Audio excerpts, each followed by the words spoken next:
Hey everyone, and welcome back. Having trouble getting your Teachable payments working? Let me walk you through the most common fixes. First, go to Settings Payments, check which gateway you're on. If you see Teachable Pay, you can get paid directly to your bank.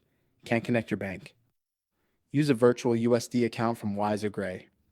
These work perfectly with Stripe payouts. Not receiving payouts? Check if you've submitted your tax forms. Teachable withholds payments if you've earned over $500 without filing a W-8AN or W-9. 9.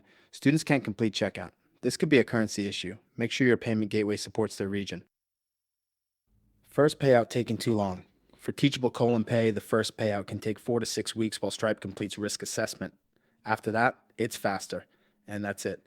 Most payment issues come down to gateway eligibility or tax forms. Start with settings payments and work through these fixes. If you fixed your payment setup, let me know which solution worked in the comments. See you in the next one.